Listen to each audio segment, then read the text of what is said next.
j'ai décidé de dissoudre l'Assemblée nationale. Ah, ok. Alors, si tu parles un peu, ça fait quoi ? Si je parle un peu, ça fait quoi ? Bah, ça fait ça, c'est parfait. C'est parfait. C'est le son qu'on attend. Là, au moins, c'est réglé. Et on peut commencer. Bah, merci beaucoup d'être venu déjà. Ah bah écoute, je t'en prie, c'est uniquement à cause de ton prénom, je te le dis tout de suite. Ah oui ? Pourquoi le prénom ? Non, je plaisante. Louis ? Bah attends, tu peux avoir une histoire avec le prénom Louis ? Oui, j'ai une histoire avec le prénom Louis, figure-toi, parce que Louis, c'était mon oncle, le frère de ma mère. Ok. Et puis c'est pas que Louis, c'est pas que mon oncle, c'est aussi Louis Siquet, hein, bien sûr. Oui, voilà. Oui. Non, je trouve ça assez classe comme nom, Louis. D'abord, c'est un nom de roi quand même. Ça va, ouais. Mais j'ai toujours pensé que si un jour j'étais roi, il faudrait que je change de prénom parce que je voudrais pas être le 23e, quoi. Ouais, c'est vrai. Ça me saoule. Ouais. Mais bon, il y a pas de. Tu pourrais être Kevin, quoi, le premier roi qui s'appelle. Franchement, ça serait la classe. Ouais, le roi Kevin. Le roi Kevin, bah écoute, ça devient un de mes objectifs de vie à partir de maintenant. Et du coup, ouais, bah on commence toujours un peu en parlant de stand-up, évidemment. Là, on fait la soirée première fois ensemble. T'es là ce soir, je crois. Ouais, t'es là ce soir, c'est cool. Ouais. C'est les soirées première fois. T'en as déjà fait beaucoup, toi. Ouais, j'adore cette soirée. En fait, c'est la fois où je suis remontée sur scène, c'était une première fois il y a un peu plus de 4 ans maintenant. Ça faisait 5 ans que j'étais pas montée sur scène et j'avais jamais eu de spectacle à moi. Ok. Donc j'avais fait que le Jamel Comedy Club, donc j'avais fait que des petits passages de 5 minutes. Voilà, j'avais jamais fait 1 heure complète. Et après le Jamel Comedy Club, j'avais fait 50 pauses où vraiment j'ai fait d'autres trucs. J'étais un peu scénariste, j'étais un peu comédienne et surtout un peu terrée chez moi, à pas trop savoir qu'est-ce que je voulais dans la vie. Et je dis pas que je le sais maintenant, mais bon, voilà. J'étais pas très bien à cette époque-là et j'étais encore moins bien à la fin de cette période-là parce que j'ai fait une grosse dépression.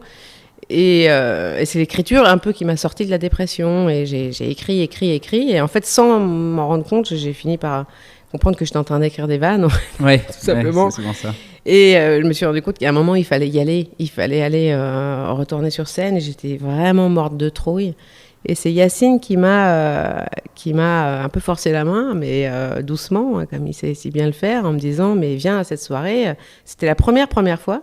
Ok. Et il m'a dit « viens ». Le principe, c'est que tous les artistes ne sont là que en test, donc ils sont tous flippés à la même échelle, et donc tout le monde sera flippé pareil. C'est flippant en vrai, hein, d'arriver avec 5 minutes de nouveau. Moi, c'est la 3e fois que je vais le faire là, et à chaque fois, je retrouve les sensations du tout début, quoi. Ouais. Cette sensation de faut partir avec des nouveaux mots dès le début, quoi. Ouais. Parce que les phrases d'accroche, les trucs comme ça, tu les gardes un peu au début et c'est vrai que c'est très très très flippant, ouais. Qu'est-ce que tu veux dire les phrases d'accroche comment tu commences, quoi, tu vois, genre t'as toujours une petite formule, tu vois, moi j'ai deux trois moments où quand je parle, quand je commence, même si je teste, je vais commencer avec les deux trois mêmes formules, quoi. Ah oui, d'accord. Le premier mot, quoi. Ah oui, le premier mot doit être. T'es là et il faut dire un mot et c'est un nouveau mot parce que c'est la première fois. Voilà, c'est hyper excitant. Ouais, c'est super excitant et je sais plus pourquoi j'ai dit ça. Non, mais du coup, je t'es remonté sur scène avec première fois, effectivement. Ouais, et du coup, c'est un luxe incroyable de pouvoir tester comme ça entièrement du matos. Justement, moi, en fait, je suis pas fan du test à l'intérieur d'un matos que je sais déjà qui marche. Je préfère à la limite que ce soit clair pour tout le monde. Voilà, tout ce que je vais dire là, je sais pas si c'est marrant. Plutôt que d'essayer, tu vois, de louvoyer et de foutre un bout nouveau à l'intérieur d'un truc qui marche, puis tu vas écouter, t'as ton truc qui marche, tout va bien, etc. Et puis tout d'un coup, bam, il y a un truc qui marche pas. Et là, les gens se disent, mais pourquoi elle a dit ça avant? C'était bien ce qu'elle a dit. C'est vrai que ça sort du délire. Mais ouais, du coup, j'adore cette soirée et je trouve qu'il devrait y en avoir toutes les 5 minutes à Paris. Ouais, parce que, ça serait bien. On écrirait des spectacles très vite. La fin de la saison du dernier One More Joke, la dernière personne, je voulais que ça soit un peu symbolique, et c'était Yacine qui est venu pour faire 10 minutes de test complet.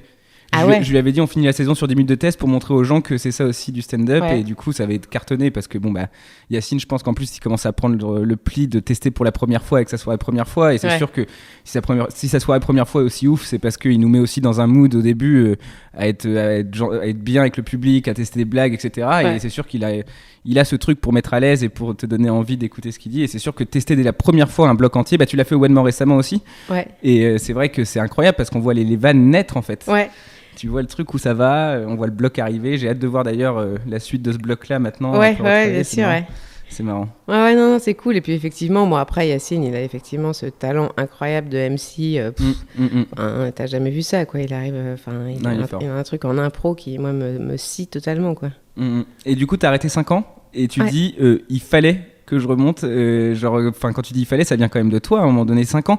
Ce que je trouve étonnant, c'est que tu as goûté au micro, même si j'ai cru comprendre en écoutant les 3 interviews que t'étais pas fan, enfin c'était une souffrance plus qu'autre chose. Ouais. Mais il y a quand même après 5 ans cette décision de reprendre, quoi. C'est fort quand même. C'est-à-dire que ça aurait pu être au bout de 5 ans, on peut imaginer que c'est une histoire terminée, quoi. Ouais, mais non, en fait, mais justement, en fait, il y a eu aussi que je suis allée voir Yacine qui jouait au 10h, juste avant qu'il me propose d'aller la première fois. Et effectivement, je réécrivais déjà, mais je réécrivais en anglais. En fait, je me disais que j'allais jouer en anglais parce que, bien sûr, c'était beaucoup plus simple et que, attends, évidemment, le stand-up, faut en faire en anglais. Attends, sinon t'as rien compris. Et c'est la langue de la comédie, etc. Donc, je m'imaginais que j'allais aller à New York, que j'allais faire rire tout le monde là-bas. Tu vois. Donc, j'avais écrit quasiment un spectacle entier en anglais. Ah ouais. Et je commençais à tester des bouts dans le grenier de Sébastien Marx au gymnase. Ouais. Et je galérais comme c'est pas permis, hein, évidemment. Et j'en mettais pas une du tout, quoi. Enfin, vraiment, ou alors 1 sur 10, quoi, tu vois. Le timing. Et donc je vais voir le spectacle de Yacine et en fait, je me suis aperçue en le voyant sur scène que j'étais complètement jalouse, en fait. Ouais. Hein. Et j'étais là, je disais putain, mais merde, mais pourquoi c'est pas moi là qui est en train de faire rigoler tout le monde?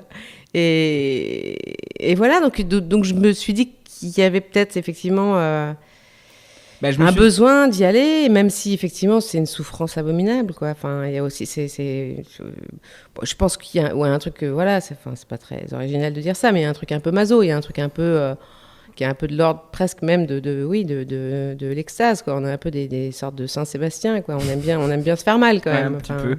J'ai réfléchi à ça parce que je t'ai beaucoup entendu dire que c'était de la souffrance, et je t'avoue que moi, en fait, c'est vraiment un truc là où je vis un rêve et vraiment, je vois pas ça en mode. Enfin, il y a de la souffrance forcément parce que t'es socialement, parce que c'est une vie différente, parce que le micro, ça reste quand même une prise de risque, ça reste quand même un endroit où on te juge, etc. Mais en fait, je me suis demandé pourquoi une personne que je trouve aussi forte souffre autant. Et je pense aussi, c'est parce que t'as une telle honnêteté sur scène qui est rare dans le public français, dans les stand-uppers français, et qui en fait, quand j'ai vu ton spectacle sur Canal et que je t'ai envoyé directement un message, c'est qu'en fait, ce que je trouve rare, c'est que cette ultra honnêteté rend le rire nécessaire, quoi. C'est-à-dire que s'il n'y a pas de rire après un discours aussi honnête que tu viens d'avoir, ça devient bizarre, quoi. Vraiment, ton rire à toi est vraiment nécessaire. Tu vois ce que je veux dire ou pas? Tu vois, genre, s'il n'y a pas de rire quand tu racontes certaines choses, comme quand tu jouais avec les animaux quand tu étais jeune ou les choses comme ça, s'il n'y a pas de rire à ce moment-là, ça devient franchement bizarre. Alors que les autres prennent peut-être moins de risques, comme moi, par exemple, à raconter des choses où ça reste ton histoire sur le célibat, encore un peu bateau, où je suis pas non plus encore dans le nectar de ce qu'il faut raconter, quoi. Ah bah écoute, je prends le compliment, mais alors après, du coup, est-ce que ça voudrait dire que du coup les gens rient parce que pour éviter que ce soit gênant? Non, justement, c'est parce que tu le rends drôle que c'est bien. C'est-à-dire que comme il y a le rire, ça rend le truc incroyable. Ouais. Mais que si les rires n'étaient pas là, non, ça vient du boulot et ça vient du fait que le rire il est là. Ouais. Et on le sentirait si c'était des rires gênés de toute façon. On pourrait pas, là, tu peux pas faker un gros rire sur ce que tu racontes. Non, mais en plus, si, je suis sûr qu'il y en a des rires de. Allez, maintenant il faut rire parce que sinon. Je crois pas. Vraiment, je pense pas, parce que vraiment, t'as aussi un sens du timing, t'as aussi une expérience sur scène qui fait que ça tombe aussi au bon moment quand même. Et c'est vrai que je me suis surpris en regardant ton spectacle à me dire, waouh, c'est vraiment un saut dans le vide. Et c'est vrai qu'en VF, en VO, en fait, on a l'oreille pour avoir ces gens-là, Louis C.K., etc., qui racontent des choses très dures. Mais en français, c'est vrai qu'on a très peu l'habitude d'entendre des choses aussi personnelles et avec le rire qui va avec, quoi. Ouais. Bon, c'est pas trop une question finalement, c'est plus une remarque. Mais merci. Mais t'as quand même fait de la scène depuis longtemps. Bah écoute, j'ai fait cette expérience avec le Jamel Comedy Club et puis donc plus rien pendant 5 ans. Puis là, ça fait 4 ans que je suis à nouveau sur scène, je crois. Ok. Et là, tu prépares ton 2e spectacle? Troisième, ouais. Et du coup. C'est quoi ce moment là où tu dois abandonner toutes les vannes qui ont été captées et c'est fait? C'est dur ou pas d'abandonner ces vannes et de dire allez on recommence sur autre chose? Ah non, pas du tout. Alors parce qu'en fait moi je me lasse très très vite. Ok. Et donc je suis ravie d'abandonner le spectacle au bout d'1 an parce que je trouve que c'est déjà presque trop de. Enfin, tu vois, j'ai déjà l'impression que tout est périmé, j'ai déjà l'impression que tout est has-been, c'est horrible. Enfin, vraiment, j'ai vraiment un sentiment de péremption des blagues qui vient très très vite. Ok. Et du coup, en fait, pendant que je le joue, je suis en train d'écrire celui d'après. Et donc, j'ai qu'une envie, c'est d'aller raconter les trucs, les trucs que je suis en train d'écrire. Enfin, il y a un espèce de truc. Quasiment comme si il y avait toujours un mauvais timing entre. Tu vois, je suis déjà en train de me dire que là, le prochain que je vais commencer à jouer le 15 avril, c'est déjà un peu poussif, un peu, tu vois. Non, mais je suis grave. Mais parce que c'est la démarche qui te plaît peut-être. D'écrire en fait, c'est dans... Ouais, j'avoue que honnêtement, ce que je préfère, c'est d'avoir les cheveux gras, être en pyjama chez moi et de rire toute seule à ce que j'imagine, à ce que j'écris, aux conneries, et de regarder les gens, les trucs, et de faire... Et voilà, et d'être dans ma tronche en fait. Et le moment où, je sais qu'il y a un moment où il faut aller dire... ça à des gens, mais c'est pas la partie que je préfère. Les moments où les salles sont pleines, les gens rient. Non, mais ce que tu veux dire. Pour de vrai, quoi, c'est terrible. Mais après, il y a plein d'aspects gratifiants, et bien sûr, mais oui, non, c'est pas ce que je préfère. C'est la démarche, non, c'est la démarche, ok. Parce que tu dis là déjà que t'écris en pyjama et cheveux gras, etc. C'est que la démarche d'écriture, c'est aussi un moment où t'hibernes un petit peu, ou parce que il y a des gens qui écrivent dans les cafés, il y a des gens qui écrivent au fur et à mesure en jouant tous les jours. Toi, c'est un vrai recentrage sur toi-même pendant un temps, et c'est là où ça mûrit. Ah bah c'est pas pendant un temps, c'est pendant tout le temps. Je suis tout le temps comme ça, moi. Okay. C'est-à-dire que je suis vraiment une ermite. Je suis vraiment quelqu'un qui va pas dans les fêtes, qui va pas. J'ai du mal j'ai du mal à être en société, j'ai du mal avec les mondanités, j'ai du mal avec tout ça, et de plus en plus, et du coup, en fait, c'est un peu un truc en continu. Hein. Et il n'y a pas un côté de toi qui te dit quand même que parfois tu devrais faire quelques mondanités, quelques fêtes, parce que ça te donne la vision de gens, ça te donne de la matière quand même pour écrire. Oui, mais alors du coup, ça devient hyper cynique, tu vois. Je vais pas me mettre à sortir pour avoir de la matière, tu vois. Pas que pour ça. Non, ça serait pas que pour ça, mais oui. Mais non, mais c'est en plus, je regrette le fait de pas pouvoir être plus légère et plus. Mais c'est vrai que il y a 15 jours, ma meilleure amie a eu 40 ans, j'ai pas été capable d'aller à son anniv. Ah oui, d'accord. J'étais prostrée chez moi. Quoi, une fête? Non. Okay. Donc du coup, être en cheveux gras, pyjama, c'est quelque chose qui... Ok. C'est mon lot commun. Ok, bah écoute, il y a un sujet pour parler encore un peu de stand-up que je voulais absolument aborder avec toi, c'était Louis C.K. quand même, je voulais absolument en parler parce que j'ai vu en plus ton passage au César où tu avais un badge Louis C.K. Oui. Et dans ton spectacle, tu remercies tout le monde et à la fin il y a marqué Louis C.K. Ouais. D'ailleurs, ça fait une drôle de ponctuation parce que ça fait Louis C.K. ... parce que vraiment c'est point final, c'est pour Louis C.K. quoi. Ouais. Et qu'est-ce que c'est cette relation avec Louis C.K. du coup, qu'est-ce qui fait que tu le remercies dans ton spectacle, tu portes un badge en pleine polémique sur lui, pourquoi Louis C.K. à ce point-là? Parce que d'abord, ça a vraiment été mon mentor, mon maître à penser, c'est lui qui m'a vraiment montré la voie, c'est son travail qui m'a vraiment montré la voie, tout simplement, à un moment où moi j'étais totalement perdue, perchée, et où je me sentais en danger, vraiment psychiquement, donc je lui dois énormément. Okay. Il écoute le podcast et ça lui fera plaisir. Bien sûr. Mais tu sais, je l'ai rencontré il y a 2 ans à Montréal et j'ai pu lui dire merci et ça m'a soulagée. Et c'est drôle, tu vois, je me suis dit ça, c'est marrant comme tu peux vraiment ressentir du bonheur, tu vois, à exprimer de la gratitude en fait. Et c'est assez rare en fait, tu vois, ce sentiment juste d'être heureux, juste de remercier en fait. C'est assez fort. Je peux pas dire d'autres, tu vois, voilà. Puis lui, il doit serrer des paluches de fans à peu près 100 fois par jour, mais moi, tu vois, ça m'a soulagée de pouvoir lui dire. Oui, et puis attends, la paluche d'une femme qui remplit des salles en France aussi et qui a son spectacle sur Canal et qui en prépare un deuxième, c'est quand même pas non plus une paluche de. Oui. C'est quand même cool pour lui. Enfin, tu vois, je pense qu'il y a quand même un côté aussi, c'est sympa d'avoir lancé une vocation comme ça à ce point-là, quoi.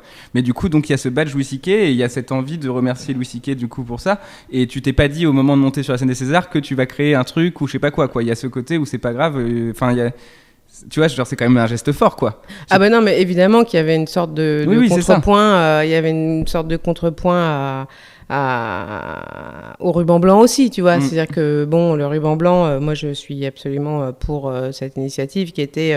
l'idée, c'était de récolter des fonds pour que les nanas qui n'ont pas les moyens puissent avoir des avocats en cas de litige avec des mecs, quand il y a des trucs de violence sexuelle, machin, etc., Bon, ce qui est déjà le cas en France, hein. Tout le monde peut être défendu, voilà. Ceci dit, qu'elle soit mieux défendue, c'est une bonne initiative et j'ai rien à dire contre ça. Après, Bon, moi, on me l'a donné 4 fois dans la journée, ce ruban blanc. Ok. Histoire qu'on soit bien sûr que tout le monde le mette. Et donc, voilà, je pense qu'il faut... moi, j'avais envie de faire un tout petit contrepoint à ça en disant, voilà, l'émancipation des femmes, je suis pour.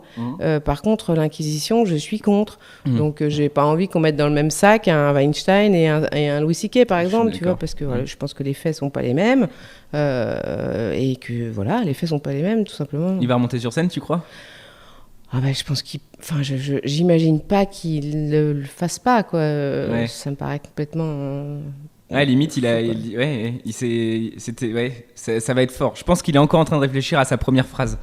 Ouais. Tu vois, genre, c'est vraiment, genre, ça doit faire 6 mois qu'il est sur sa première phrase, tu vois, genre. Mais ça va être fort, je pense, ça va être un grand moment. Tu vois, j'ai des potes qui sont, par exemple, aujourd'hui, un peu énervés contre Louis C.K. parce que dans tout ce mouvement, etc. Et je leur ai demandé s'il sort un nouveau spectacle demain, tu fais quoi ? Et c'est vrai qu'ils sont... j'imagine pas quelqu'un qui est fan de stand-up ne pas regarder le retour de Louis C.K. sur scène, quoi. Mais c'est vrai qu'il y a un côté quand même très bizarre d'avoir une idole que les médias ont fait tomber, que toi, après, t'as dû te faire ton opinion toi-même, t'as fait un peu les montagnes russes. C'est vrai que c'est un peu difficile.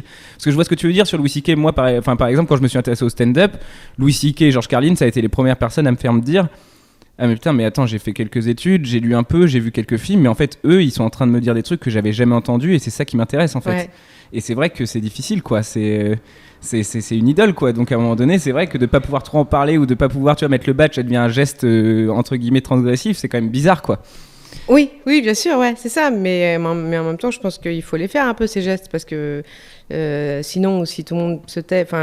moi, ce que je trouve ça extrêmement bizarre de juger a posteriori le travail de Louis en disant c'est vrai que quand tu vois ce qu'il a fait, c'est quand même flippant de voir tel épisode de machin. Mais non, mais arrêtez, c'était déjà flippant avant.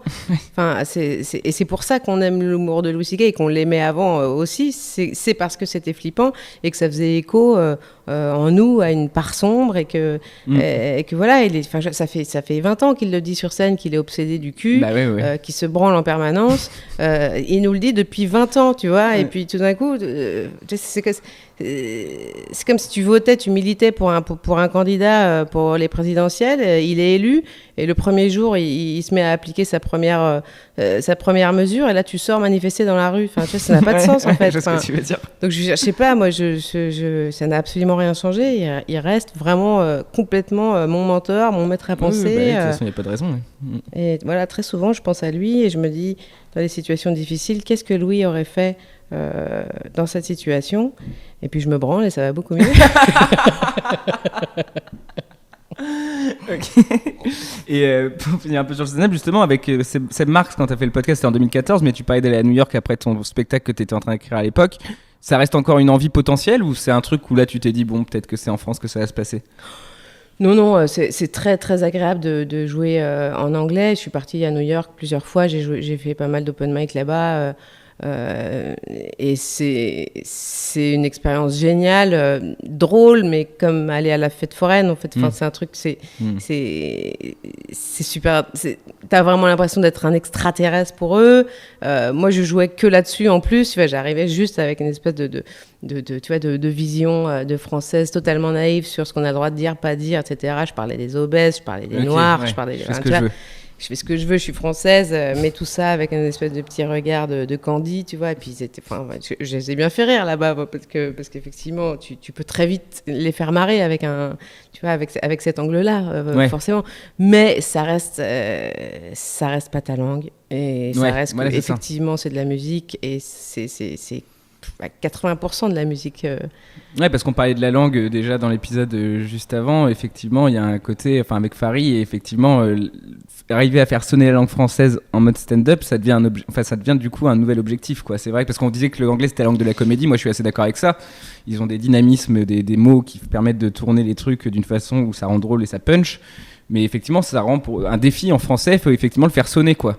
Genre... Ouais, bien sûr. Je pense aussi qu'il faut faire attention à pas essayer de traduire la musicalité américaine en français non plus, parce que j'ai l'impression, tu vois, en allant faire pas mal de plateaux là pour tester ces derniers temps, j'ai l'impression d'entendre un petit peu des fois, tu vois, un espèce de truc en français, un peu lancinant, Et en fait, où je me dis, merde, en fait, c'est une tentative de traduction de cette musicalité, et en fait, ça marche pas.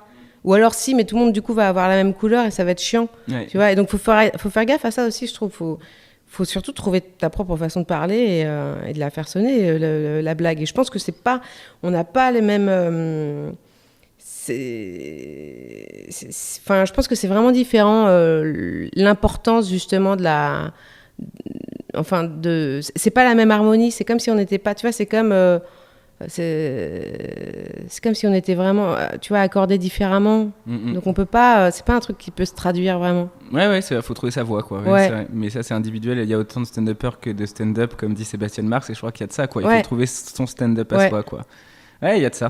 Bah écoute, après, du coup, t'as fait de la scène beaucoup, et t'as aussi pas eu des expériences télé. Et moi, là, je me suis refait, avant d'inviter Yacine, mais tous les Inside Jamel Comedy Club que tu as coécrit avec Fabrice Eboué. Et je trouve ça fou que ça soit pas plus une série qui soit DVDisée ou même Netflixisée. Enfin, tu vois, c'est vraiment un document. C'est une série, quoi. Vous avez vraiment fait une série. En fait, on peut voir ça à travers un truc de troupe et un documentaire. Peut-être qu'il y a des gens qui font même pas la différence entre. Ils doivent se dire, en fait, c'est un vrai docu sur les coulisses de la tournée. Ça serait drôle s'ils pensaient ça comme ça. Ouais. Enfin non, je pense qu'à partir du moment où Dedo a une croix gammée sur le PEC, on commence à comprendre que c'est de la fiction. Mais je veux dire, vous avez écrit quand même un putain de truc à l'époque, c'est-à-dire documentary, bien fait, bien filmé, avec... T'as su à ce moment-là que tu faisais un truc ouf, t'as pris du plaisir à le faire, ce documentaire, cette série? Énormément. Ouais. Énormément, parce que... Ça se sent. Ouais. Parce qu'on a pris un malin plaisir à déconstruire aussi totalement cette espèce d'image tout d'un coup qu'il y avait, tu vois, estampillée... ça y est, les mecs de banlieue sont sur scène, c'est génial, la France, ah là là. Ouais, je vois ce que tu veux dire. Et du coup, on s'est vraiment marré à le faire, parce que ça nous a soulagés, en fait. On avait besoin de se soulager, tu vois, et de casser cette espèce d'image un peu débile qu'il y avait... qui est lié à tout le marketing télé, tu vois, c'était la volonté de personne de faire ça, mais c'est vrai qu'au bout d'un moment, ça faisait un peu, c'était déjà ringue, quoi, comme truc, tu vois, avant d'être, alors que c'était en train d'être là, donc on s'est beaucoup amusé à le faire. Parce que là, je l'ai revu il y a pas longtemps, du coup, et réellement, je sais pas si la comparaison est trop posée ou pas, mais je sais que Yacine et Blanche, pour moi, c'est le Ross et Rachel de la comédie française maintenant, pour moi. Tu vois, c'est quoi le Ross et Rachel de Friends, c'est-à-dire... je connais pas. T'as jamais vu Friends? Bah, c'est ce couple qui se met pas ensemble, mais qui se cherche, etc. C'est trop... Vous avez créé une dynamique trop drôle. Moi, à chaque fois que je vois Yacine faire Blanche, quand il t'en... Mais je me... franchement, j'ai ri, quoi, et c'est rare que je rigole en regardant un truc, quoi, et j'ai ri, quoi, genre les réactions d'Eboué, de Fabrice Eboué qui devient imbuvable, c'est vraiment très très finement écrit, quoi. Vous aviez pas tout le temps l'écriture. La chance qu'on a eue, c'est de pouvoir observer, tu vois, tous ces personnages en tournée avant, et en fait après on a juste exagéré les traits de chacun.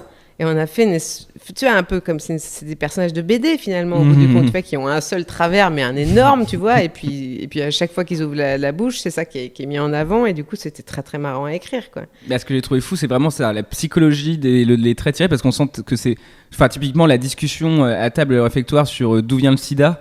Tous les gens qui participent à ce truc-là, ils ont des réponses qu'on peut leur imaginer, parce que ça vient à l'épisode 8, donc on les connaît déjà, ou épisode 7. Et c'est vrai que c'est des réponses qu'on attend. Waïd qui dit des conneries, après Eboué qui croit savoir mais qui sait pas vraiment. Et c'est vrai qu'il y a vraiment ce côté de... on sent que l'écriture est très fine, quoi. Et ça, c'est rare, je trouve, en France. Et ça, c'est vraiment incroyable, quoi. Vous avez pensé à le ressortir un peu en VOD ou des trucs comme ça, ou c'est pas des idées que vous avez, ça? Si, moi, j'aimerais bien que ce soit... j'aimerais bien, parce que c'est vraiment un truc, tu vois, c'est rare de pas avoir honte d'un truc après des années. Et c'est le seul truc dont j'ai pas honte. Ah ouais? Ouais. Même scène, spectacle, il y a une petite part de... Ah, bien sûr, premier spectacle, même deuxième spectacle, il y a plein de trucs que j'aimerais qu'on gomme. Ok. Bien sûr, ouais. Et ça, vraiment... Et ça, non, j'ai aucune transpiration à l'idée de Inside. Ok, non. Parce que justement, tu parles de la télé aussi dans ton spectacle, et la télé, voilà, je sais plus quelle est la formule, mais c'est rare de regarder la télé aujourd'hui et de trouver quelque chose de bien, et en tout cas cette fameuse phrase de on se voit devenir gros mais on se voit pas devenir con, et ces genres de phrases qui résonnent fort, et ça a été à la télé à un moment donné, quoi. Genre, du coup, il y a quand même ce côté de t'as vu la télé régresser, entre guillemets, quoi. Ouais, bah en fait, ça a été à la télé très peu, hein, ça a quand même Ah oui, été... c'était pas sur Canal, ça, non? Bah si, c'était sur Canal, mais 30 secondes, quoi. Ok. Et enfin, je sais pas, c'est... Ouais. Et nous aussi, on a été longtemps un peu ahuris de voir que ça n'avait vraiment pas été... Ouais. Bah écoute, on tellement pose mis le en coup avant, de parce gueule qu'en plus ici. effectivement il y a eu un succès d'estime de ce truc-là. Non, mais c'est Il y a sûr. eu enfin voilà, beaucoup de gens du métier nous disaient ouais c'est bien, même des gens qui n'avaient pas forcément aimé le Jamel Comedy Club, tu vois, mais qui par contre adhéraient plutôt à ça. Ah, mais vous avez créé un format incroyable. Vraiment, j'ai vu 8 épisodes. Tu vois, j'arrive plus à rentrer dans aucune série en ce moment, et ça, je l'ai regardé avec le truc. Quand j'ai découvert Grey's Anatomy à 17 ans, quoi. Vraiment, ce côté de faut que j'en consomme, quoi. Ah, c'est cool. Tu vois, non, vraiment, c'était très frustrant qu'il y en ait 8 d'ailleurs. En tout cas, du coup, télé, scène et cinéma. Ouais. Problemos. C'est fou, ça aussi. Franchement, ça a été un film. Enfin, moi, j'ai adoré ce film. Ouais. Que t'écris depuis longtemps ou pas? Non, on a écrit Okay. en 2 ans. Parce que tu parlais avec Seb Marx que t'écrivais un projet de long et je me suis dit c'était peut-être celui-là. Non, c'est vraiment un truc. Ah non, ça devait être autre chose à l'époque. Okay. Non, c'était un autre projet. Et du coup, en tout cas, c'est un film qui pour moi a été très représentatif d'une époque. Ça m'a fait beaucoup rire. Et il y a des thèmes qui reviennent souvent dans tes spectacles, dans ce film, dans ce qu'on peut écouter quand tu parles un peu. C'est effectivement un espèce de pessimisme drôle à travers ce qui peut se passer plus tard, quoi. T'es vraiment pessimiste comme ça sur ce qui peut se passer? Ah oui, je suis très pessimiste, ouais. Parce que tu parles quand même de fin de civilisation dans ton spectacle. Ouais. Qu'est-ce que tu appelles fin de civilisation? Ah bah je pense que là on est en train de on est en train de vivre en tout cas la fin d'un cycle en termes d'humanité. Je pense qu'on fonce tout droit vers une société de robots asexués. Non, je vois ce que tu veux dire. Non, mais je trouve ça très intéressant. Et même si on va encore rester un peu des humains, tu vois, qu'on aura encore vraiment de la vraie peau pendant quelques centaines d'années, je pense que on est en train de perdre beaucoup de ce qui fait la richesse de l'humanité, quoi. Bon, voilà. Non, mais c'est intéressant parce que c'est vrai qu'il y a ce côté, enfin, t'abordes à la fois les nouvelles technologies, à la fois, effectivement, le fait, enfin, un truc fou, tu vois, genre avec effectivement l'évolution de la science, l'évolution du truc, quand tu parles du fait que t'as pas eu d'enfant et que tu voudrais enfin qu'on te considère comme quelqu'un qui peut pas en avoir, mais la science à chaque fois elle te repousse le moment où ça peut arriver. Ouais. Est-ce que ça fait partie du package du truc relou de la fin de l'humanité? Enfin, tu vois, ce côté, c'est une évolution trop rapide et qui va vers des choses qui... est-ce que t'as peur de la rapidité à laquelle ça va, en fait? C'est ça le truc? Ou c'est vraiment un changement complet là qui arrive maintenant? Non, c'est pas que j'ai peur de la rapidité à laquelle ça va. Quoique la rapidité à laquelle ça change fait aussi un peu flipper. Parce que du coup, on sait pas tellement pour quand ça va être le vrai, le vrai bordel. Mais ce que je constate, j'aime pas ce que je constate, j'aime pas le monde dans lequel on est, j'aime pas le fait que on est quand même, j'aime pas l'américanisation des consciences. Enfin, tu vois, j'ai un petit côté comme ça, tu vois, bon, je suis enfant de communiste, hein, mais quand même, il y a quand même un truc que je trouve qui est super gênant dans le fait qu'on adhère à 1000%, tu vois, aux valeurs des Américains sous prétexte qu'ils sont déçus que Bush ait été élu, mais je ne sais pas parce que Trump a été élu, mais je ne sais pas parce que Trump et ses électeurs sont des abrutis fous dangereux, que ceux qui n'ont pas voté pour lui et ceux qui sont déçus de son élection sont des génies, oui. et, tu vois, avec qui il faut tu vois, tout partager. Et puis, je sais pas, j'ai effectivement l'impression qu'on est un peu en train de... je sais pas, je trouve qu'on parle trop, tu vois, à tort et à travers de tout. Il y a une espèce de... Je pense qu'on arrive au bout de l'histoire de l'individualisme, mais que le bout de cette histoire-là, il est pas très joli, quoi. J'ai pas l'impression qu'on est en train de construire un truc... Enfin, tu vois, je sais pas, j'ai pas l'impression que les débats, même tu vois, les débats qui peuvent être intéressants, j'ai pas l'impression qu'ils aboutissent sur des trucs intéressants. Regarde, tu vois, l'histoire de Balance ton porc cette année... En gros, le bout du débat... Il y a plein de gens qui se sont exprimés, qui ont donné des avis quand même assez divergents. Il y a eu la tribune des 100, il y a eu les Balance ton porc, machin. Et au bout du compte, en fait, tout ce qui sort de ça, c'est une loi contre le harcèlement de rue et la loi du 50-50. Mais c'est nul. Ouais. Enfin, je veux dire, c'est nul. Ouais, je vois ce que tu veux dire. Tu vois, c'est pas intéressant, ça m'intéresse pas. Là où ce truc a été intéressant pour moi en tant que, pour le coup, homme blanc, occidental, hétérosexuel, c'est ce côté de prise de conscience réelle de ce qui se passe vraiment. C'est-à-dire que c'est ce que j'avais dit dans un podcast il y a un peu longtemps, mais ce côté de j'avais conscience que c'était pas simple pour les femmes, évidemment, j'étais pas non plus aveugle, mais à ce point-là, ça m'a vraiment changé d'échelle en fait. Et ça, c'était quand même important que ça arrive peut-être, parce que, en tout cas pour moi, ça a eu ça, quoi. Ça a eu ce côté de... j'ai fait un travail sur moi-même, j'ai essayé de voir si j'avais pas été quelqu'un comme ça dans le passé. Après, j'ai commencé à essayer de regarder ça dans le présent. Et effectivement, il y a quand même une volonté de changer. Ça peut avoir amené ça chez des gens. Mais après, effectivement, au truc des changements effectifs gérés par les politiques ou des choses comme ça, c'est vrai qu'il y a une loi et c'est vrai que c'est bizarre, quoi. C'est hyper bizarre. Ouais. Il n'y a pas eu de débat, il n'y a pas eu de choses comme ça, c'est vrai. Ouais.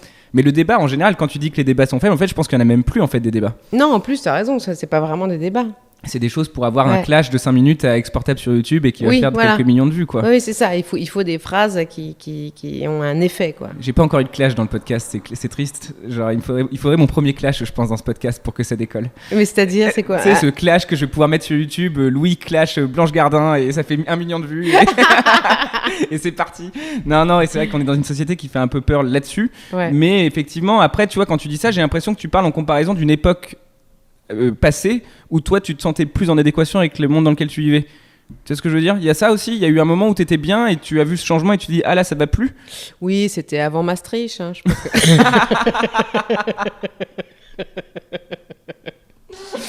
C'était clairement avant Maastricht. Okay. Non, mais non, je sais pas. Après, moi, je suis sûrement une grosse réac, hein, probablement. De toute façon, c'est souvent ce qu'on dit des gens qui critiquent ce qui est en train d'advenir et qui critiquent le progrès. Mais bon, je trouve ça quand même un peu dommage qu'on ait que ça à leur opposer, aux gens qui sont déçus de voir ce qui arrive et de la nouveauté, parce que c'est évidemment débile de regretter le passé. Enfin, tu vois, faudrait être fou pour regretter le passé et vouloir y retourner, tu vois.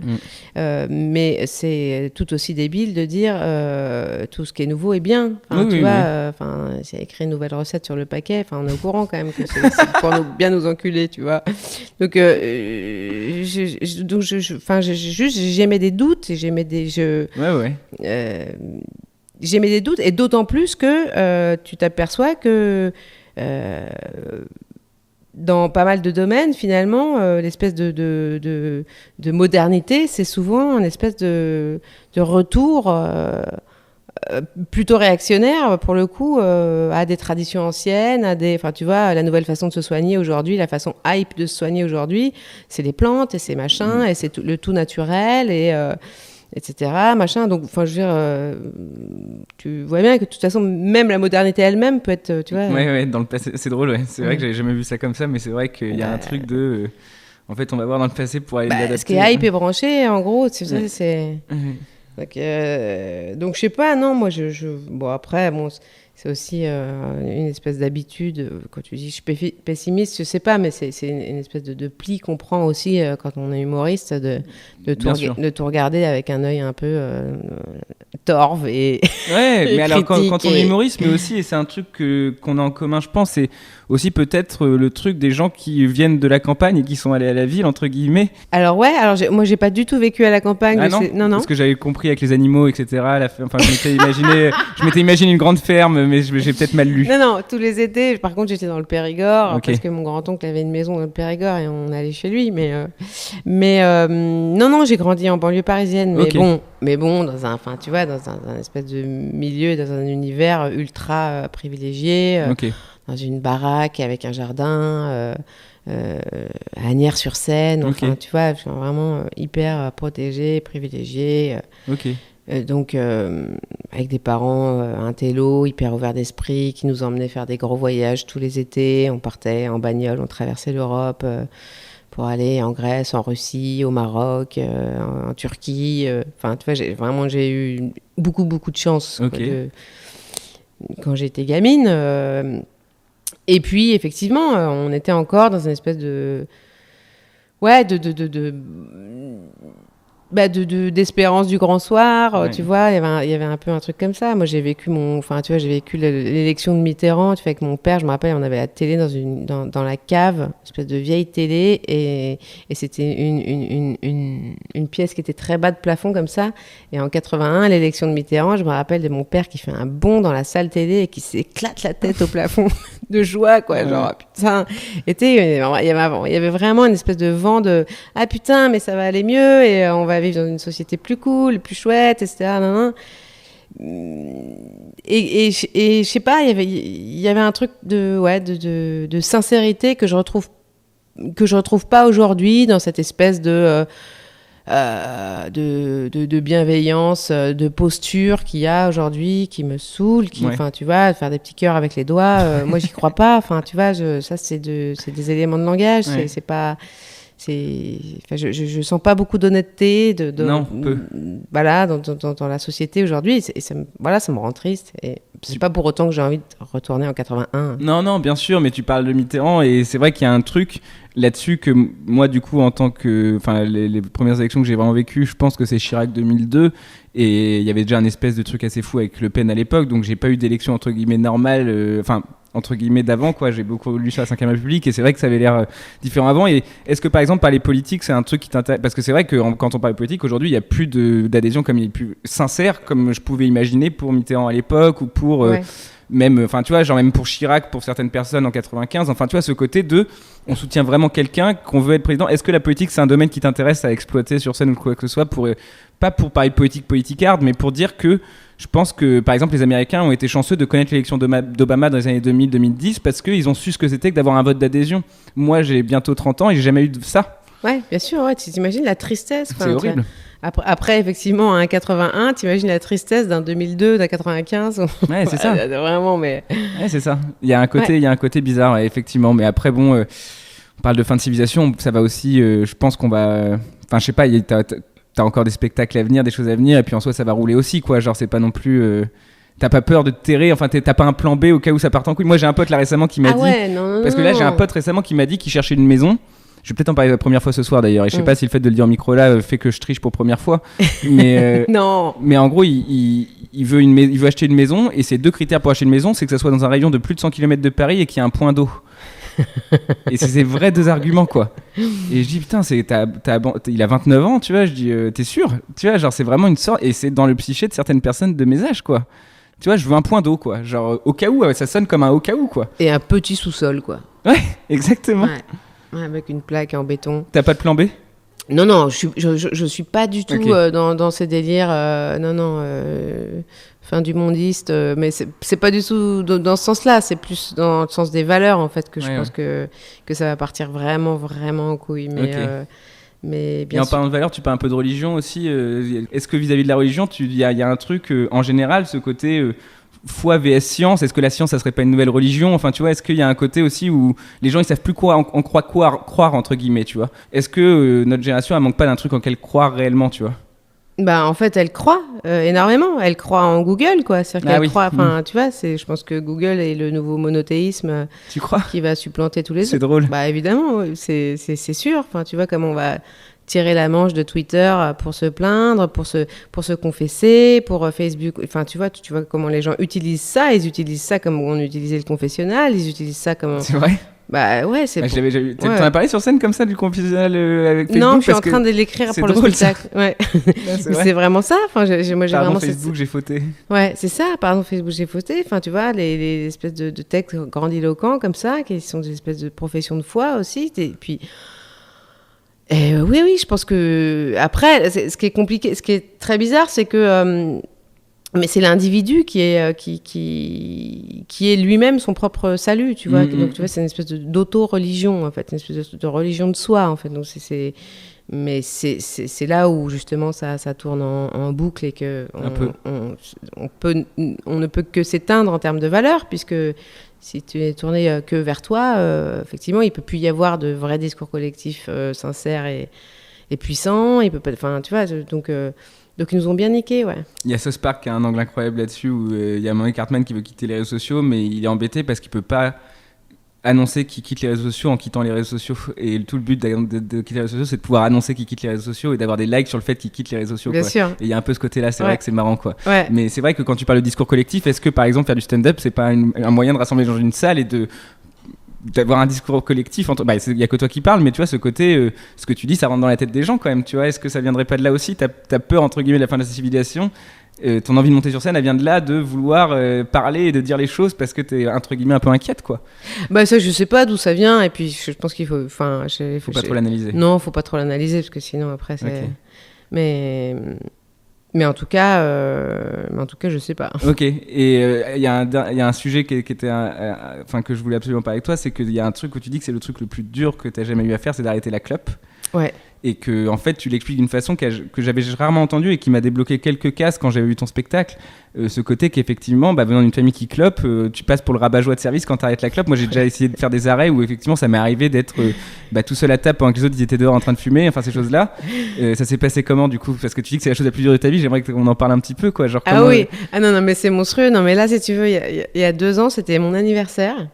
Et en fait, la veille, j'étais sur le billard, je me suis fait charcuter les sinus parce que j'avais une sinusite qui partait pas j'avais fait 6 semaines d'antibio et en fait, les sinus étaient toujours remplis de pus, c'était l'horaire. Du coup, ça s'est terminé sur le billard où le mec a dû aller agrandir le canal pour que ça se vide, vraiment un truc un peu flippant. Et le lendemain, c'était mon anniversaire et donc ma mère m'invite à dîner avec toute la famille chez moi, etc. Puis j'avais arrêté de fumer depuis 2-3 ans déjà. Et donc, j'avais le pif encore, tu vois, qui venait... C'était la boucherie dans mon nez, vraiment, quoi. Et là, ça commence à cloper, à table, etc. Puis il y a juste un moment, je dis, ça vous ferait pas chier juste de cloper vers la cuisine avec la fenêtre ouverte, parce que là, j'en peux plus, j'ai le pif et tout. Et là, je me suis fait traiter de nazi par mon frère.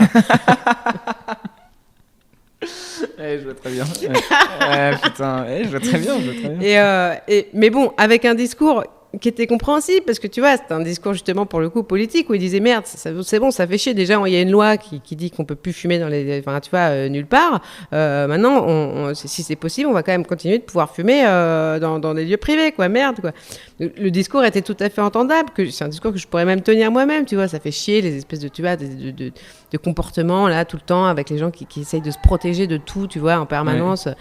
Mais sauf que moi, j'étais là avec mon pif. Je comprends, mais t'as quand même tenu... Enfin, ça fait du coup combien de temps que t'as arrêté de fumer ? Alors, ça fait 5 ans. 5 ans, c'est énorme. Ah non, mais c'est énorme, c'est fou. Parce que là, en arrivant, tu me dis que, par exemple, t'as bu avant-hier soir, hier soir, t'as encore cette envie de fumer quand tu bois de l'alcool ou après 5 ans ? Bien sûr. Ouais. Ah okay. Ça c'est terrible, mais c'est d'ailleurs une des raisons pour laquelle je me tiens très éloignée de l'alcool. Okay.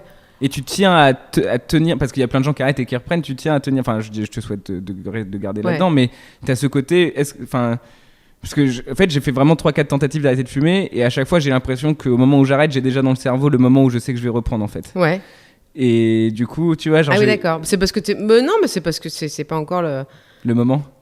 Ouais, je crois je crois vraiment qu'il y a un moment, parce que moi j'avais déjà fait des tentatives en fait. Okay. Et je crois que le truc où...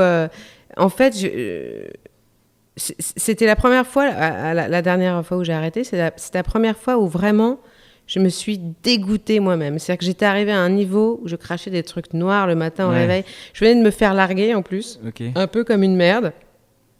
Et donc j'étais vraiment pas très heureuse. Et puis c'était une période où j'écrivais justement beaucoup et c'était en hiver, donc j'écrivais fenêtre fermée, je fumais, j'étais dans mon jus, tu vois.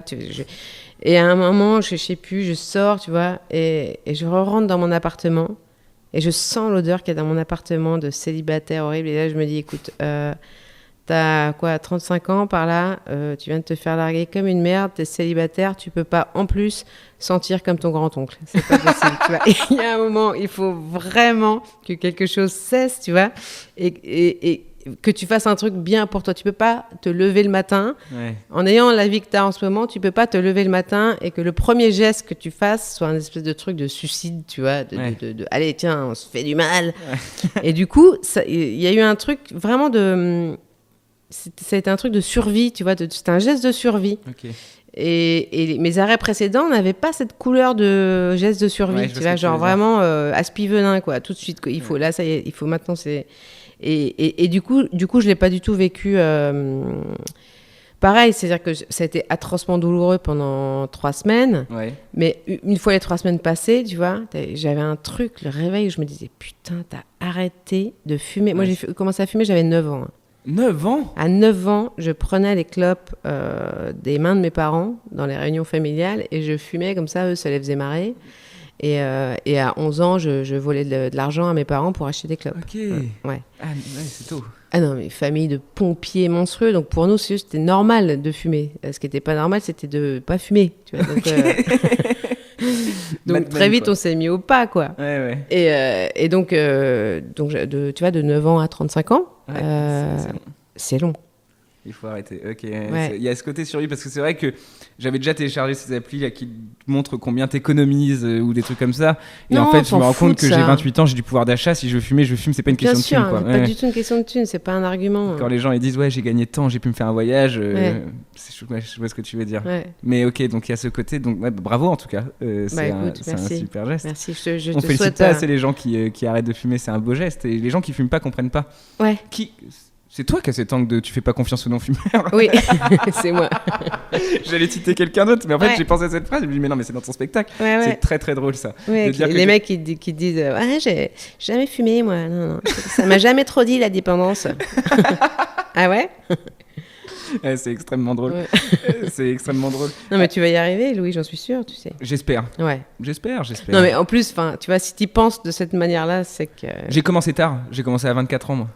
Ah. Ouais. T'as quel âge là ? 28. Ah ouais. 23, 24 ans. T'es encore dans le kiff là. Ouais, le kiff de la clope. J'arrête, mais par contre les reprises sont encore plus. Enfin, c'est tellement cool de reprendre après 3 mois d'arrêt en plus. Ouais. Je crois que j'arrête. Je crois que vraiment inconsciemment j'arrête pour kiffer quand je reprends en fait. Ouais, c'est ça. Mais t'es un gros fumeur, c'est-à-dire que tu te lèves le matin, c'est le premier geste que tu fais. En fait, à chaque fois que j'arrête, je reprends en fumant un peu plus qu'avant. D'accord. Voilà, j'étais pas un fumeur du matin par exemple, là je me fume une clope le matin depuis que j'ai repris.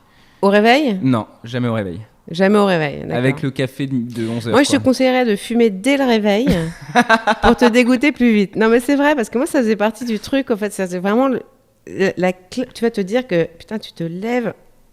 C'est la clope qui te lève de ton lit. Ouais. C'est l'idée que tu vas fumer. Ah, ok. Qui te fait te lever, tu vois. Et c'est ça qui est glauque. Parce que sinon, tu restes au lit, en fait, comme une merde, quoi. La remarque, ça te fait sortir du lit. Mais... Ouais. Et du coup, c'est pas mal parce que du coup, tu te dis non, je vais arrêter de me lever pour une clope en fait. Ouais, la clope du matin, je sais que c'est la clope qui signifie que t'es un vrai gros fumeur, mais ça. Du coup, je me lève pour mon spray à la nicotine. Une belle vie. Un des derniers sujets dont on pourrait parler aussi, c'est parce qu'on parle de monde qui change, etc. Et je pense que ça va bien là-dedans et que c'est un sujet qui est peu exploité et que j'entends peu.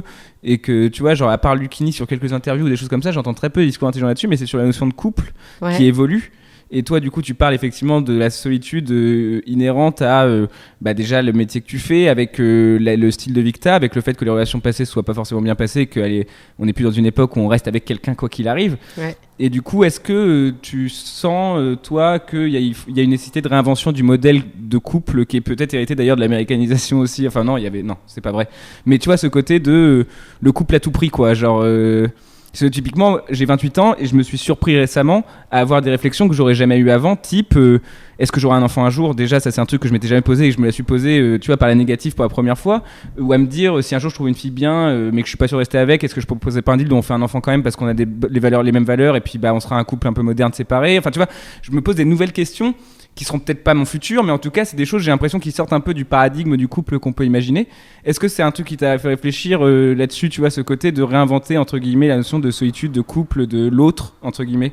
En fait, moi, je suis assez partagée là-dessus, parce que à la fois, je trouve que c'est assez génial d'avoir cet éventail des possibles, tu vois, où tu te dis qu'en fait, tout est possible et tout peut arriver, et ça, c'est une chance, tu vois, absolue. Et puis, je trouve que c'est aussi un domaine sur lequel je me dis que les femmes, tu vois, ça va très bien pour les... je veux dire, tout va bien. Tu vois, on peut aujourd'hui faire des choix, tu vois, totalement librement. Et donc, c'est ça, voilà, ça ouvre la voie à plus de fantaisie dans le romantisme aussi. Donc, je trouve ça chouette. Après, je trouve que être un peu forcé, entre guillemets, de vivre avec quelqu'un longtemps, ça ouvre aussi des perspectives et c'est aussi une richesse incroyable dont on se prive quand on butine, en gros, tu vois, dans différentes sortes d'expériences. Enfin, moi, j'ai eu l'occasion de vivre 10 ans d'affilée avec quelqu'un. C'est super riche d'être avec la même personne pendant 10 ans. Enfin, j'espère que ça me réarrivera d'ailleurs, parce que je trouve que mais bon, ça me réarrive, même si ça me réarrive, effectivement, ça sera pas de la même manière, parce qu'effectivement aujourd'hui on part de toute façon avec cette idée de départ de enfin tu vois, on n'est pas obligé de rester ensemble, machin, enfin tu vois. Alors que là, moi, à 20 ans, de 20 à 30 ans, j'avais vraiment la sensation que c'était l'homme de ma vie, etc. Donc, je me suis mariée. Enfin, il y a vraiment un truc où je pensais que c'était ça, quoi, pour toujours, quoi, tu vois. Et du coup, je le vivais comme ça. Et donc, avec les hauts, les bas, les trucs, machin. Mais, tu vois, on est ensemble, quoi. Et je trouve qu'il y a une richesse là-dedans, dans cette contrainte-là, qui est intéressante et qu'on perd dans cette espèce de liberté absolue qu'on a le sentiment d'avoir maintenant, mais bon, qui est chouette aussi, je pense. On en parlait avec Hakim Djemili hier, parce que moi j'essaie d'écrire un peu, et lui aussi, sur ces sujets-là, et je parle de mes grands-parents sur scène, et que je dis que ça fait 63 ans qu'ils sont ensemble sur la base d'un bal qui s'est bien passé, quoi, et c'est vrai que c'est ça leur point de départ, et aujourd'hui c'est marrant parce que j'ai pas vu mes grands-parents amoureux au début, peut-être, c'était plus un couple de convenance, et puis là, plus ils vieillissent, plus je les vois mignons ensemble. Enfin, j'ai l'impression que c'est un peu des montagnes russes, mais ils sont restés ensemble. Et quand je parlais de modèle de couple, je crois que j'ai déjà répété, ça sera peut-être la 3e fois que je le dis dans ce podcast, mais c'est un chiffre qui m'a vraiment fait me rendre compte qu'il y a vraiment un carcan du couple. C'est qu'aux États-Unis, en fait, en 78, ils ont tenté le revenu universel sur une région. Et en fait, tous les chiffres évoluaient de la bonne façon. Ils étaient trop contents de l'expérience. Carter allait le lancer à pleine échelle. Ça a failli être vraiment un truc à être fait aux États-Unis. Et le chiffre qui leur allait pas et qui fait qu'ils l'ont pas fait, c'est qu'il y avait un taux de 60% de divorces en plus dans la région où ils ont tenté ça, quoi. Ah ouais. Et que du coup, ils ont enlevé ça parce qu'ils se disent. Et en fait, c'est ce chiffre-là qui m'a prouvé qu'on est quand même dans une société qui veut que tu sois à deux, quoi. Oui. Et que notre génération de personnes qui est un peu faussement révolutionnaire, qui veulent un peu changer les trucs, il y a ce côté de pourquoi non, quoi. Tu vois, moi je vois des potes aujourd'hui qui se mettent ensemble et c'est très très naturel et c'est magnifique, et j'en vois où je sens qu'il y a ce côté de faut faire comme papa et maman qui sont été ensemble à partir de 27 ans et qu'il faut qu'on fasse des enfants et qu'on... Oui, mais bien sûr, mais au-delà de la société qui veut qu'on soit deux, la nature veut qu'on soit deux aussi, tu vois ce que je veux dire. Enfin, il y a aussi la nature veut qu'on se reproduise, et donc la nature a besoin que la femme pendant qu'elle se reproduit et un homme pas trop loin qui va chercher les protéines et qui... Enfin, tu vois, donc il y a aussi un truc naturel là-dedans. Moi, au-delà de ça, je trouve que c'est être à deux longtemps avec la même personne et rester même quand ça va mal. C'est une expérience de l'altérité qui est hyper intéressante et que tu n'as pas quand tu es dans un truc où tu vois, de relations très libres avec les gens, où ça peut s'arrêter demain, puis c'est pas... Et tu vois, et on se contraint pas à rester, etc. En fait, oui, tu vois, la tolérance à l'inconfort, parce que l'autre c'est un autre, je pense que c'est aussi une bonne école, tu vois.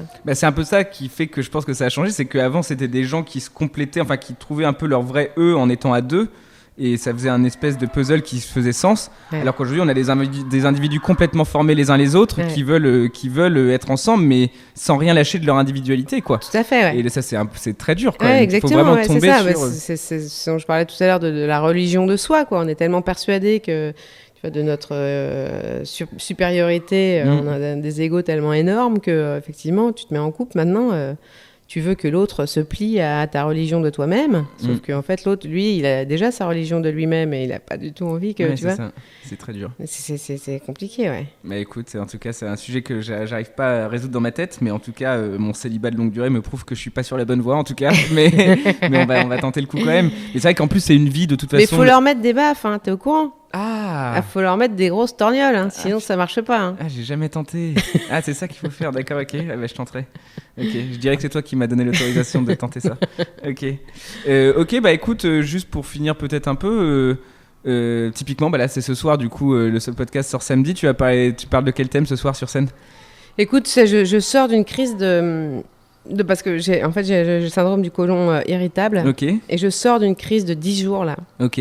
Donc je pense que je vais devoir parler de ça parce que j'ai souffert énormément. Et du coup j'ai quelques anecdotes. Ok. Du coup on va voir ça ce soir sur scène. Ouais. Ok, bah j'ai hâte de voir ça. Et je vais te laisser, tu dois partir pas trop tard je crois. Je sais quelle heure il est. Il est 15h pile. C'est pas mal. On est au top. Ouais, on est au top. Et bah merci beaucoup d'être venu. Merci Louis, c'était super. Je crois qu'après avoir vu ça, on peut mourir tranquille.